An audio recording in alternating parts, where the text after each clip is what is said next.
Yo ahora mismo la fase estoy en crisis. Bueno, llevo un año.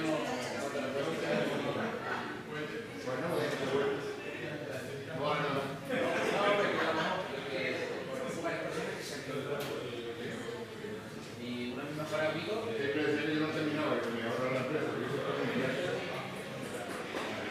¡Ah, hombre!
Está encendido ya. Muy buenas tardes, familia, ladies and gentlemen. Bienvenidos a este Congreso de Innovación en el que tenemos la oportunidad de disfrutar de grandes personas. Pero vamos a repetir lo mismo para que tengamos con nosotros a nuestra intérprete.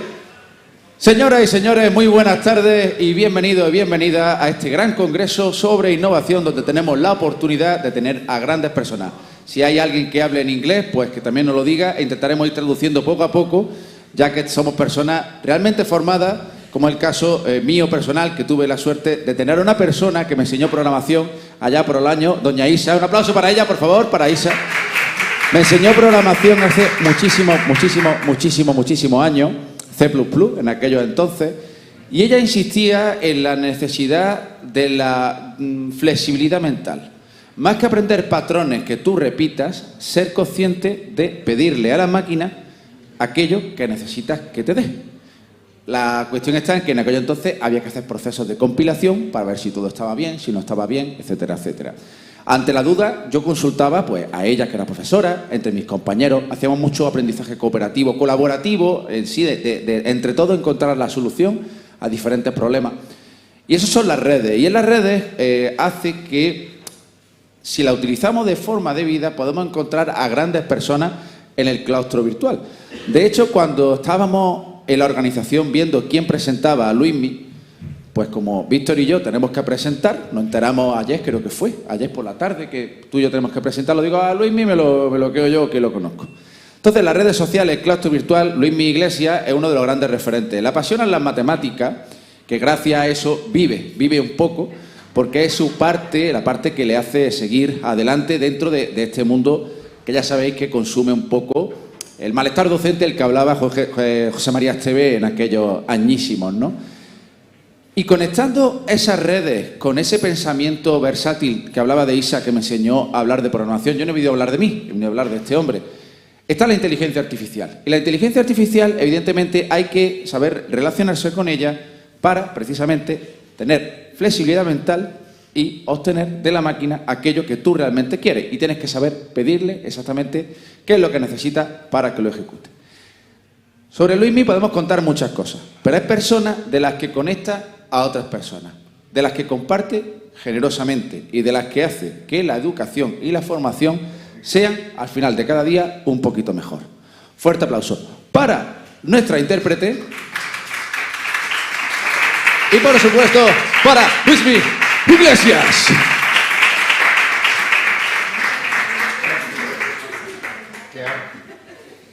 Qué más grande. Tengo que utilizar este micro, sí, ¿no? A la fuerza. Es para que se grabe el stream. Es para que se grabe eso, ¿no? Bueno. Para dejarlo ahí, ¿no? Hasta que lo borre, ¿no? ¿No? En fin. Bueno. Pues buenas tardes a todos y a todas. Comprendo que me parece que habéis comido como los pavos, más o menos, ¿no? Y ahora yo tengo que contar esto sin siesta ni nada. Ahí está mi amigo Emilio, que tengo una llamada pendiente con él. En fin. Bueno, pues sin más dilación son cerca de las 4:15. Y creo que tenemos hasta las 5:15. Y sacará un cartel por ahí que ya he visto, faltan 5 minutos, ¿no? Yo después os comparto la presentación y ya está. Y os la estudiáis y demás. Bueno, porque el amigo José María acaba de llegar. Paisano y buen amigo. Bueno, buenas tardes de nuevo. Vamos a situar un poco la presentación. Como he dicho, entre comillas, me ha tocado bailar un poquito con la más fea, que yo creo que es la más interesante, que es un poquito la parte de ética y un poquito la parte burocrática y un poquito enmarcar por qué hacemos todo esto, ¿eh? sin perder los papeles. Y que yo lo hago encantado. Y por supuesto, si tengo tiempo, pues intentaré mostraros algo a modo taller, que no tengo tiempo ninguno, con lo cual os dejaré por ahí cosas que tengo hechas y demás. Por eso digo que lo más interesante es la presentación, que sí que está elaborada para dejarla por ahí para vosotros. Bueno, pues el título: IA aplicado al contexto educativo y consideraciones éticas. Pues nada, he puesto a modo de guión para que tengamos un poco el hilo conductor, y por si hay que acelerar, aceleraremos, y por lo menos para ir concretando algunas de las partes. Lo primero, situaré la IA en educación, hablaremos sobre aspectos éticos y derechos del niño, muy importante. Por supuesto, traigo una propuesta alfabetizadora desde mi punto de vista de cómo debería introducirse la IA en educación. Hablaremos un poco de currículos así por encima. Sabéis, también tengo una venita curricular por tener algo, también me gustan los papeles. Y pasaremos también, todo ello implicará una revisión probablemente del marco de referencia de la competencia digital. Y finalmente pues iremos a lo que se aprobó antes de ayer, que es una declaración de intenciones sobre la ley europea reguladora de la IA. Deciros que me parece que era en noviembre del 22, para República Checa iban a aprobar, estaba a punto de aprobar la ley de la IA, y se despertó el niño y nació el niño y lo rompió todo.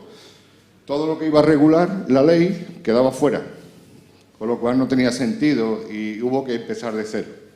Y por supuesto a negociar, ahí hay mucho dinero de por medio, que es más que lo que le importa a los ciudadanos. Yo creo que es más económico y de poder que esto. Y después, por supuesto, si tenemos reflexiones o preguntas. Bueno, pues vamos allá. Evolución. Cuando hablamos de inteligencia artificial es pura evolución. La inteligencia artificial, matemáticamente, lo que es la base, lleva ahí desde los años 60 aproximadamente. ¿Qué ocurre? Que las máquinas no podían con esto.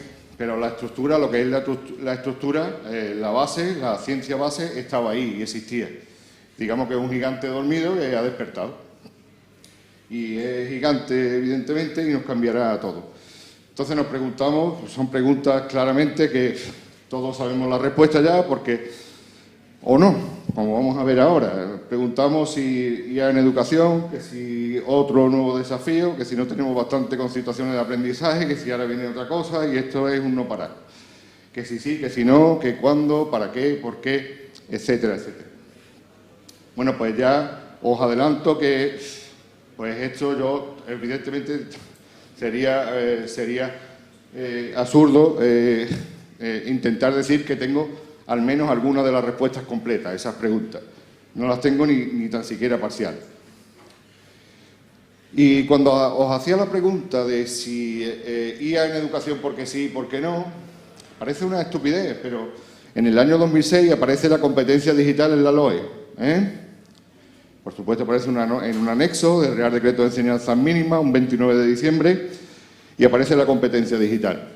Pues ese monográfico en matemáticas en el que participé para la Universidad de Salamanca, el Observatorio Escopeo del año 2012, aún todavía tenemos que empezar justificando la necesidad de los ordenadores en las aulas, ¿vale?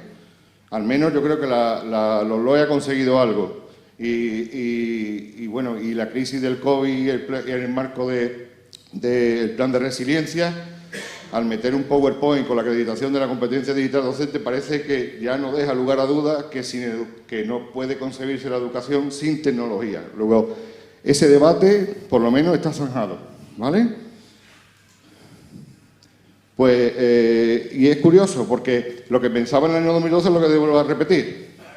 La tecnología, que es la causante de todos los problemas y la causante de que todo vaya tan rápido, es al mismo tiempo la que tiene la solución a buena parte de todos esos problemas que genera. Luego es un tanto paradójico, pero es efectivamente así, se mantiene en los mismos términos. Es decir, yo reflexionando sobre la introducción de la inteligencia artificial, lo comparaba en cierto modo con el despertar de las TIC o de la web 2.0. pero no tiene parangón. No tiene parangón hasta el punto que, intentando, digamos, traeros algo de lo que al final le brillan los ojos a la gente cuando ven los fuegos artificiales de esto, y es brutal, es que da miedo, es que da pánico. Es decir, por ejemplo, en el tiempo de la web 2.0, pues un día tenía una aplicación, al otro día la llevaba a clase, la iba a utilizar y se había caído. O un día le dejaba todos los datos y cogía los datos y se iba. Entonces escribí TID 2.0, demasiada velocidad, web 2.0, demasiada velocidad, y efectivamente era así. El que da primero da dos veces. Pero lo que está pasando aquí es que se está dando el primero un montón de gente, e incluso las intenciones que intenta regular, o sea, el marco regulatorio de la Unión Europea, ya de partida sale fallido. ¿Por qué? Porque ¿con qué galleta se ha alimentado el monstruo que tenemos actualmente? Es decir, te dice, vale, dígame usted con qué datos se va a alimentar, pero dígame usted con qué datos se ha alimentado porque todavía nadie le ha pedido explicaciones.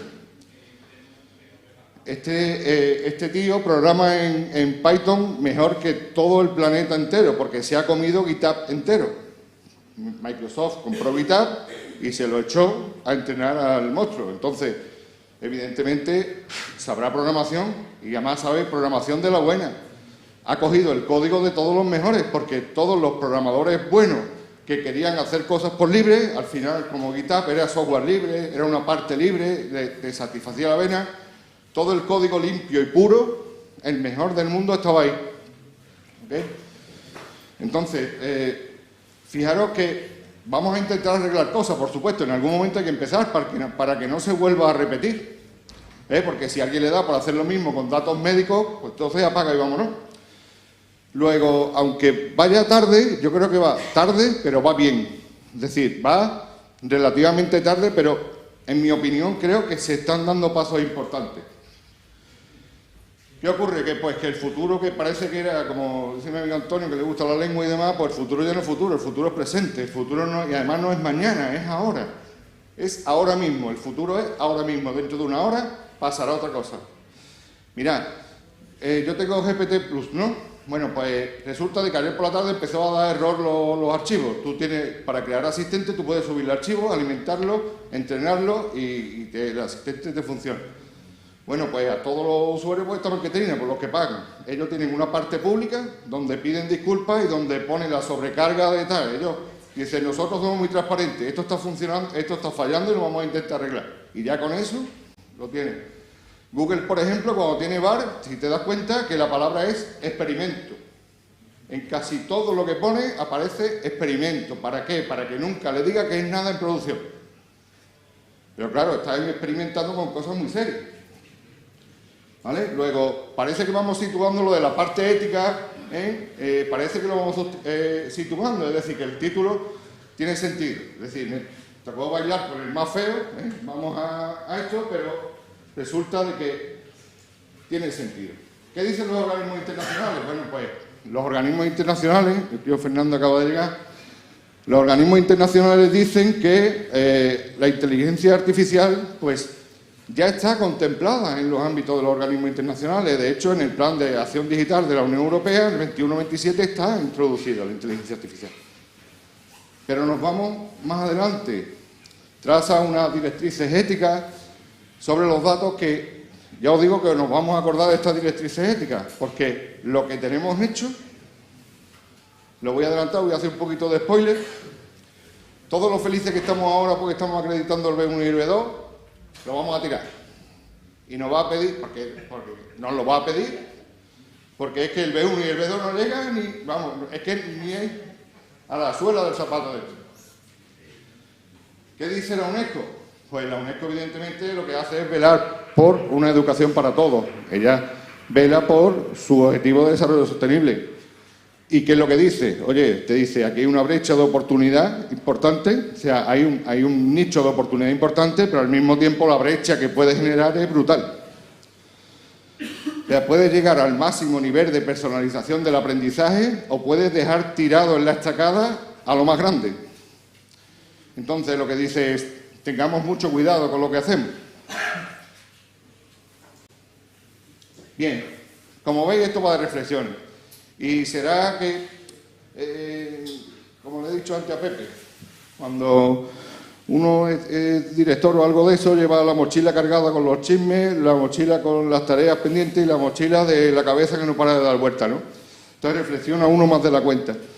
Y concretamente, como me gusta la matemática, me gusta la tecnología, pues en tiempos del COVID pues me di cuenta de que los chiquillos entregaban sistemas de ecuaciones que los pasos que te daban no eran ni locos, porque además hacía unas cosas súper raras. Cuando ya la tenía ahí para rematar, se iba el tío para atrás otra vez, se iba a su portería y venía otra vez. Entonces, ¿por qué? Porque son algoritmos. Son algoritmos, entonces depende de cómo esté el algoritmo entrenado, pues al final eso es lo que hace. Por mucho que vea la portería vacía, si tú le dices, no, ahora tienes que ir para atrás, pues el algoritmo va para atrás. ¿Vale? Entonces, esos comportamientos me llevó a pensar, muy sencillo. Le dije al chaval, ¿qué es? ¿Cómo se llama? Dice Microsoft Math Solver. Bueno, de Microsoft Math Solver, pues había 30 como Microsoft Math Solver. 30 aplicaciones que están ahí. ¿Qué ocurre? Y entroncamos con metodología tradicional, que es no tradicional. ¿Y qué es tradicional y qué no? Yo no sé lo que es tradicional y lo que no. Pero todo el mundo sabemos lo que es hacer matemáticas en contexto y lo que es hacer matemáticas sin contexto. Por tanto, si nosotros mandamos una relación de ejercicio, resuelve los siguientes sistemas de ecuaciones, el niño se hace así, pone algo con la play y los 30 sistemas de ecuaciones resueltos lo tiene entregado en 5 minutos. Ahí es donde quiero ir. Entonces, les decía que esto estaba aquí ya. Es decir, que no ha hecho falta que llegue ChatGPT. Esto ya ocurría. Y esto también. Y esto es que no se ha arreglado todavía, que es lo peor. O sea, es que... Por eso yo he empezado diciendo, ¿el debate sobre las TIC está resuelto? ¿O el debate está claro que tenemos que introducir la inteligencia artificial en la escuela? Pues yo no lo tengo tan claro. Yo he visto a un inspector de educación defendiendo las calculadoras en selectividad y profesores decalitando ahí que, afortunadamente, la federación a la que mi honro pertenece parece que está a favor de la introducción de estas herramientas. Bueno, cifras escalofriantes, eso es una barbaridad, eso ya no es exponencial, eso ya revienta la función exponencial. Pues, haciendo un símil, os adelanto que la parte que voy a hablar de generativa y de monstruito me voy a centrar en ChatGPT, porque he ido a VAR y entonces ya te tiras de los pelos y no llega.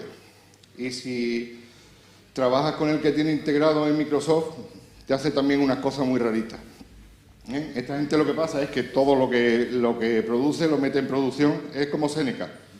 Seneca tú vas a hacer un formulario y al minuto no está y al minuto hay 2. O sea que es en caliente, en tiempo real.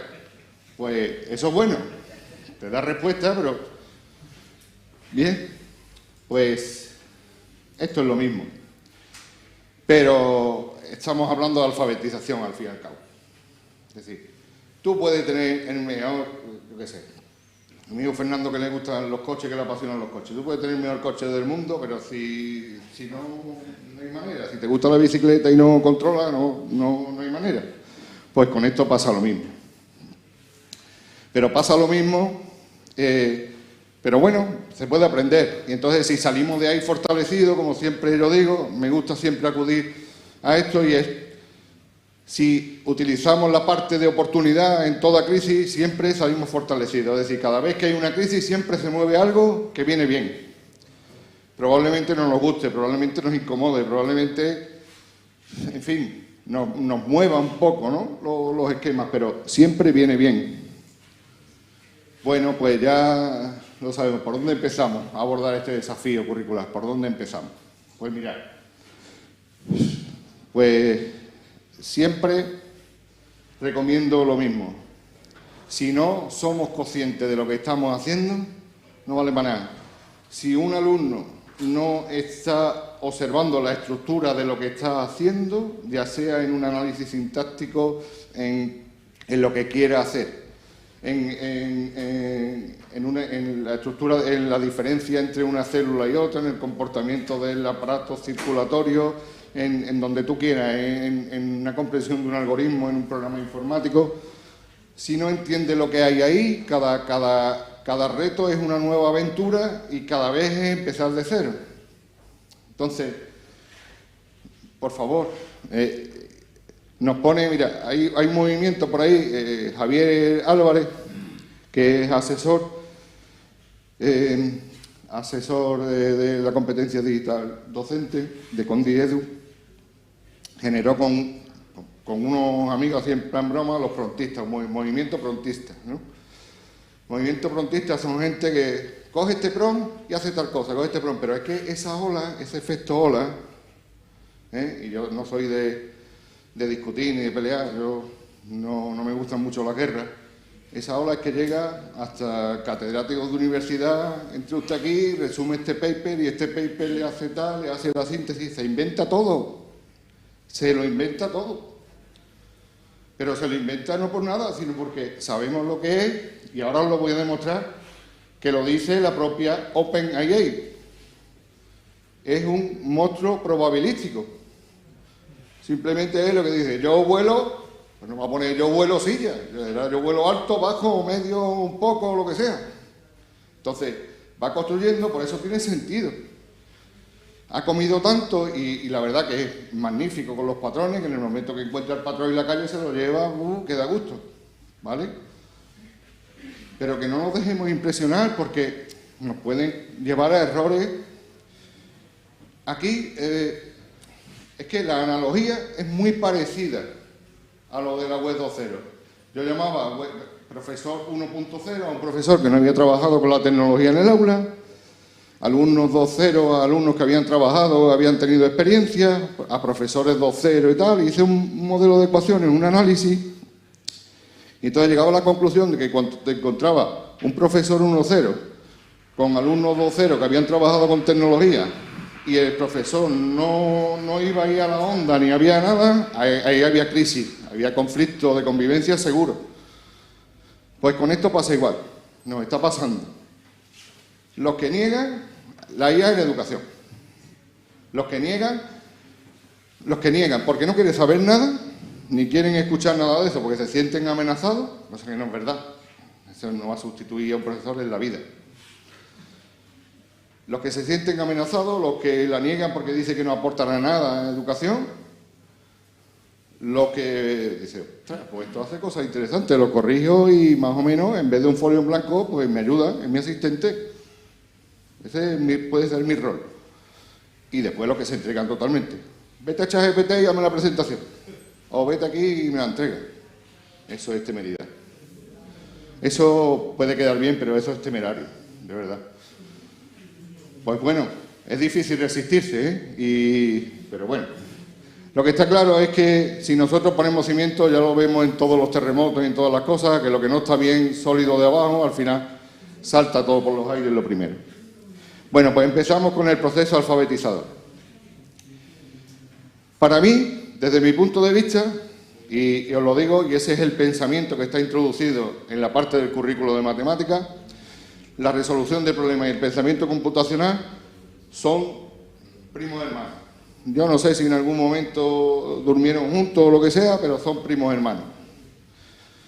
Son primos hermanos en el sentido que os estaba diciendo, de cuando llegamos al proceso de abstracción, generalización, si un alumno dice, pues esta ecuación es el doble de la otra, como entonces cuando represente la recta es la misma, esto se corta en infinitos puntos. Los coeficientes, uno es múltiplo del otro, pero aquí se rompe la magia, por tanto, esta gente son incompatibles total, ¿vale? Y esta gente no tiene nada que ver, al final se van a encontrar en algún puntito. A eso es a lo que me refiero. Entonces, cuando trabajamos, yo fui cocinero antes que Fraile, yo trabajaba en tecnología de la información antes que aquí, entonces, claro, tenía los programadores y los analistas programadores.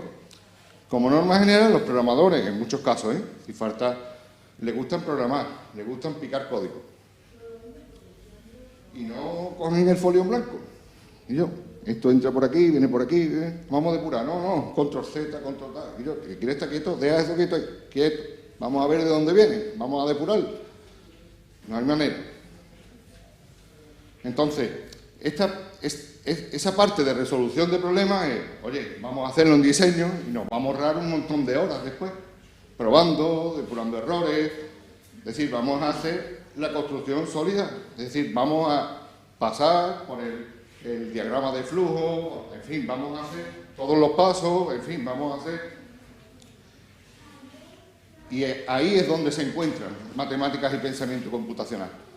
Yo sé que es un fastidio en muchos casos que esté introducido como competencia específica, igual que es un fastidio la competencia socioemocional, pero es que es lo que hay, es lo que toca. Entonces, esa parte, esto se le ha acabado. No, ahora. Ya, ¿no? Ahora. Bueno, pues, fijaros, esa parte de las competencias específicas de matemáticas de secundaria, del 217, es decir, del Real Decreto de Enseñanzas Mínimas, que el andaluz no lo toca, evidentemente son competencias específicas, no se puede tocar. Reconocer patrones, organizar datos y descomponer un problema en partes más simples, facilitando su interpretación computacional, modelizar situaciones y resolver problemas de forma eficaz, interpretando y modificando algoritmos, analizar patrones y proporcionar, fijaros, cómo va subiendo y modelizar situaciones es resolver problemas contextualizados, al fin y al cabo. En un caso, y además es progresivo, en un caso interpreta, en otro modifica y cuando ya llega a bachillerato se le pide crear, ¿vale?, una solución computacional. Pero mientras tanto no, mientras tanto es comprender un diagrama de flujo, comprender que si yo una variable doy este valor pasa por aquí, me hace esto, si tiene un condicional pasa por el otro lado, etcétera, etcétera. Esa es la vida, esa es la vida real, el mundo real.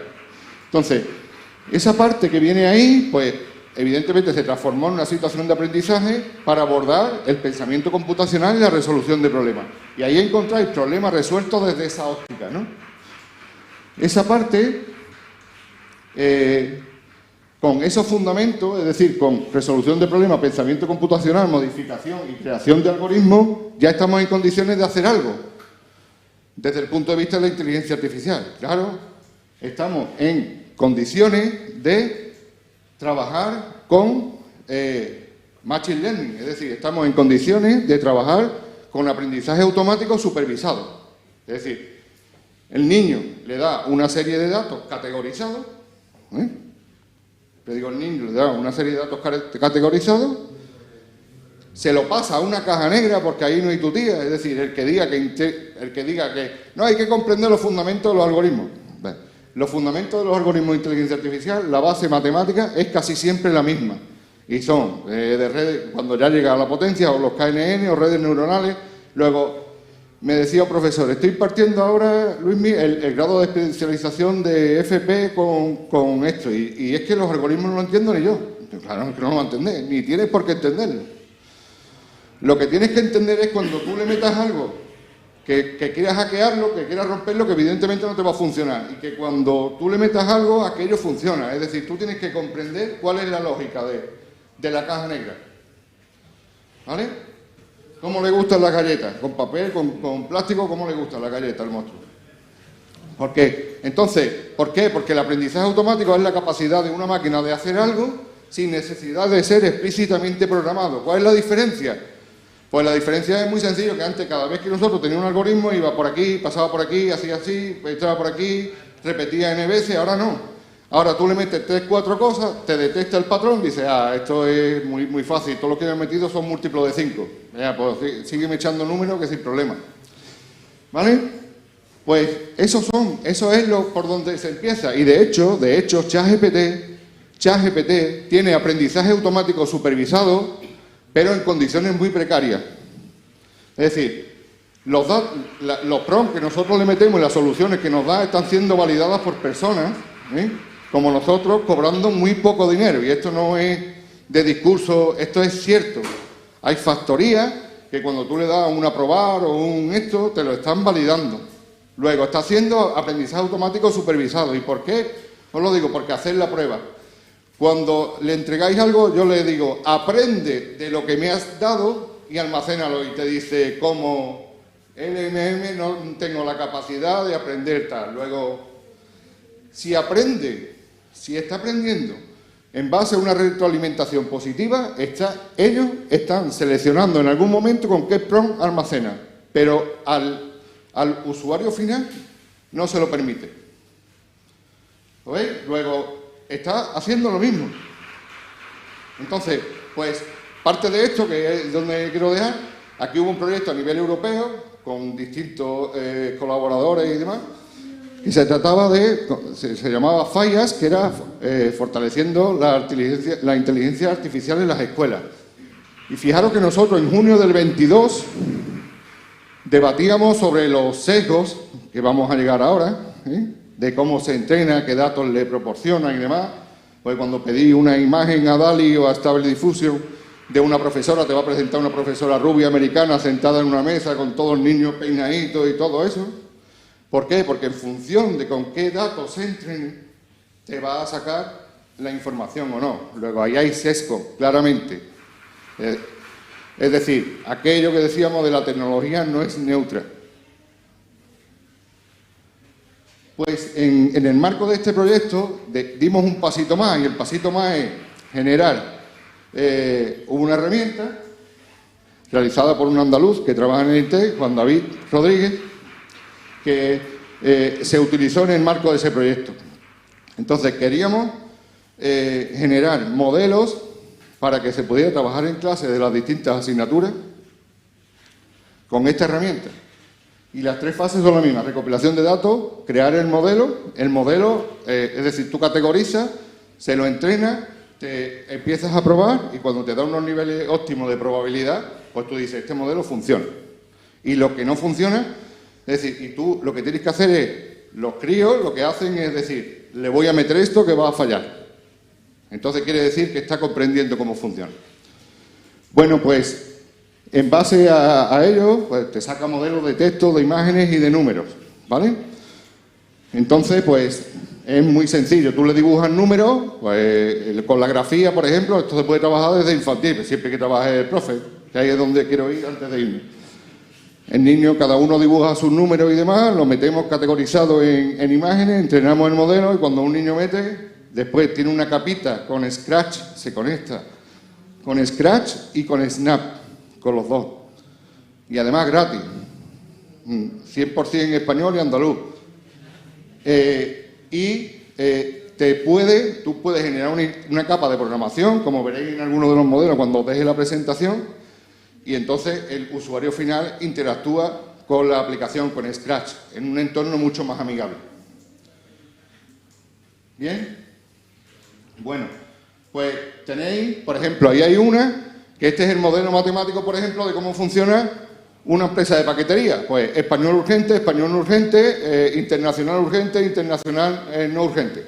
4 cuadrantes el modelo matemático. Pues mirad, le metía, este modelo fue construido le metía 10 valores de cada, 10 puntos de cada uno de los cuadrantes, y con 10 puntos te daba el 97%.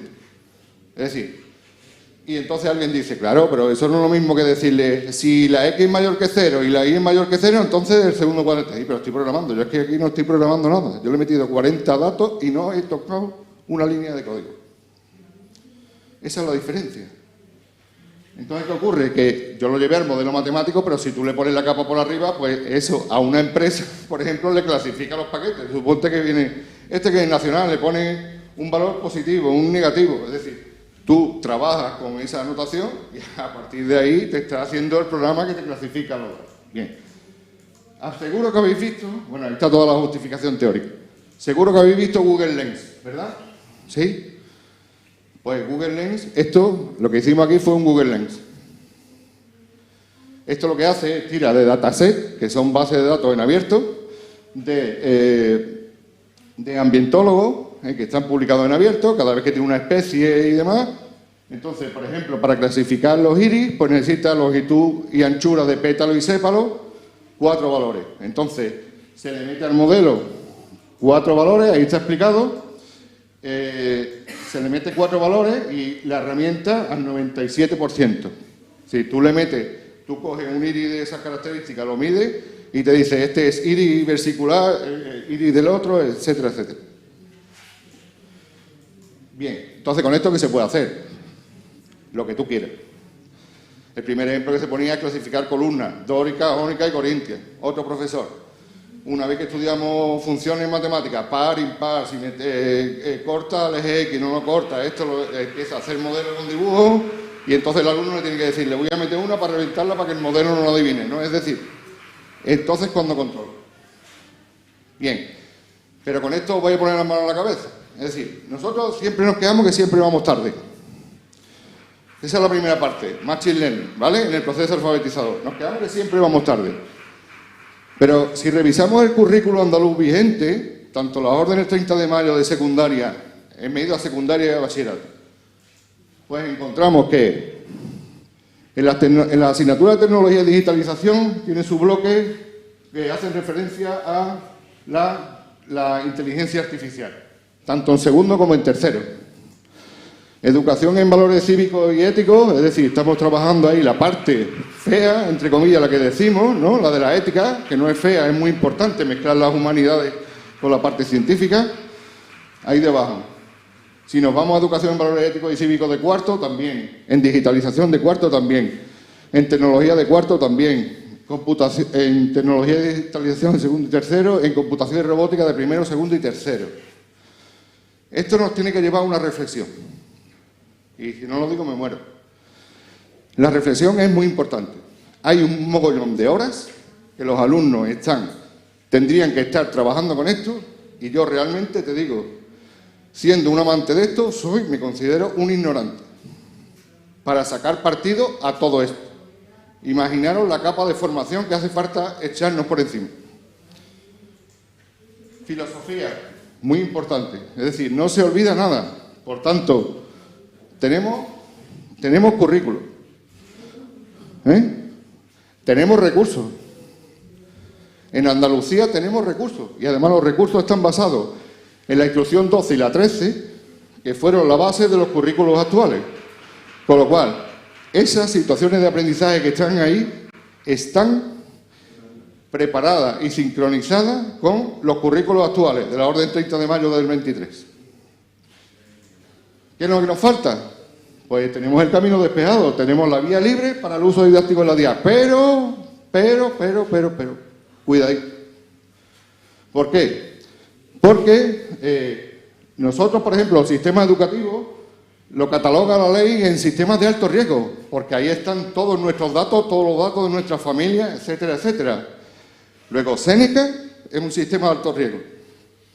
Séneca, cualquier MUDE nuestra, etcétera, etcétera. Y es decir, que a nadie se le ocurra no evaluar con el cuaderno Séneca, puede hacer lo que quiera, pero el padre que lo coja, lo jubila. El padre que lo coja, si quiere, lo jubila. Eso es así. ¿Es necesaria la regulación en el ámbito educativo? ¿Veremos algo similar a esto? Bueno, yo no sé si esto es regular, de momento es prohibir. Tengo una forma de regular, ¿no? ¿No? Es una forma. Entonces, claro, pero es una forma. Recomendación de la ética. De la ética, ya con esto termino. En noviembre del 21, que a mí me gusta llamarle año 1 antes de GPT, la UNESCO elaboró la primera norma mundial sobre esto y hablaba de las recomendaciones éticas y hacía referencia a que tengamos mucho cuidadito, porque si miráis el preámbulo de la LOE, dice que esa reforma educativa se ha hecho para adaptarlo a los objetivos de desarrollo sostenible, para ajustarse a los derechos del niño. Bueno, por los derechos del niño, como no columpiemos con esto, nos lo estamos saltando por los aires. Entonces, pues, ahí habla del tipo de inteligencia artificial que debe usarse en educación. Debe favorecer el desarrollo del bienestar, debe garantizar la inclusión para todos, no para algunos, sino para todos. Priorizar la imparcialidad, proteger los datos y la privacidad en todo momento, etcétera, etcétera. Y avanzan más. Y aquí hay una parte importante, esta que está aquí. Esta no marca. Que alcancen la edad de consentimiento digital, que en muchos países se establece los 13 años. No significa que deban ser tratados como adultos. Hasta los 18 años no se alcanza la mayoría de edad. Hasta los 13 no se puede usar y a partir de los 13 hasta los 18 con consentimiento informado de los padres. ¿Está claro? Es decir, que actualmente ellos lo están haciendo por su cuenta. Podemos hacer una cosa, no meter la IA en educación, con lo cual todo lo que hagan ellos, como es por su cuenta, nosotros no hemos dicho nada. Si quieres puedes usar ChatGPT, pero yo no te lo he dicho. ¿No? Podemos hacerlo o nos podemos poner las pilas y pedirle al legislador que nos forme, pedirle al legislador que regule, etcétera, etcétera. Pero que no nos prohíba, sino que regule. Que vamos muy bien, vamos súper bien. Tenemos currículum, tenemos recursos y nos falta nada más y nada menos la formación. Nada más y nada menos que la formación, ¿verdad, querida Lola? Nada más y nada menos. Y dice ChatGPT, esto es una traducción tiene una parte para educadores que os recomiendo que la leáis. Porque el otro día, en la sala de profesores, mandé un enlace. Porque un niño entregó una cosa y le metió el texto y le dijo, ¿tú has escrito esto? Y le dio ChatGPT, probablemente. Pues hay una pregunta que le dice, ChatGPT no sabe lo que ha escrito. Pues como miente continuamente, por tanto, es imposible llevar la trazabilidad de lo que escribe. No es que miente, sino es un máquina improvisando. Esta mañana le he pedido 5 problemas y le he dicho, no me ha defraudado porque tiene 2 problemas más. Ha cogido 2 de los que tenía bien y lo ha roto. Y me ha pedido disculpas. Digo, ¿dónde te quedas? Digo, bueno, hoy no es tu día. Y le he dicho, hasta luego. Yo me río mucho con él. Entonces, en esa parte te dice, ChatGPT es seguro para todas las edades. Y te lo pone claramente. Y concuerda con lo otro. Es decir, que cuando nosotros hablamos de estándares, los papeles de la UNESCO, los papeles de UNICEF sobre la regulación de la inteligencia artificial en la infancia, los papeles de los policymakers hay que tenerlo en cuenta. Y van 10 años por delante. Entonces, no son ninguna tontería. Están totalmente alineados y lo dice ahí. Pero hay otra aplicación maravillosa, me va a cortar el cuello, ¿no? Hay otra aplicación maravillosa que te dice a partir de qué edad, por ejemplo, Gamma. Os he dejado por ahí un enlace. Gamma te hace una presentación de 14 diapositivas, unas imágenes fascinantes y no la caga. Con color no lo ha cagado. Mi querida esposa es profesora de biología y elabora una presentación, el PROM, elabora una presentación sobre diferencias y analogías de las células eucariotas y procariotas. Raca. Y me dice mi mujer, se le ha olvidado la diferencia, ha puesto la diferencia estructural, pero no ha puesto otro. Y le digo, le doy a la varita, y le digo, se te ha olvidado, tal, incorpórala ya, toma, ahí la llevas. Pero es que ahí es donde quiero ir también. Esa herramienta, algo similar, lo tiene Canva. ¿Y Canva? ¿Quién tiene acceso a Canva? Todo el sistema educativo andaluz en versión premium. Pues por eso, lo mejor que ha podido venir. Porque todo el mundo tiene acceso a eso. Entonces la herramienta Magic Studio te hace exactamente lo mismo que te hace Canva. Sesgo. El hombre es a un rey lo que la mujer es a X. X es la reina, indicó el algoritmo. París es a Francia lo que Tokio es a Japón, señaló el algoritmo. El hombre es a programador informático lo que la mujer es a X. X, ama de casa. Ama de casa. Perpetúa los sesgos. Nosotros luchamos contra todo y perpetúa los sesgos. Bueno, pues, sin nada más, os dejo por ahí, que es lo que quería llegar. Esto tiene que cambiar el marco de referencia de la competencia digital docente. ¿Por qué? Porque aquí hay nuevas cibercapacidades que tenemos que incorporar y están todas ahí descritas, esos elementos de competencia. Y lo incorpora en un documento que va en el Plan de Digital de Educación 21-27, luego nos queda nada. ¿Vale? Bueno, pues nada, pues ahí tenéis un montón más, pues muchas gracias y nada.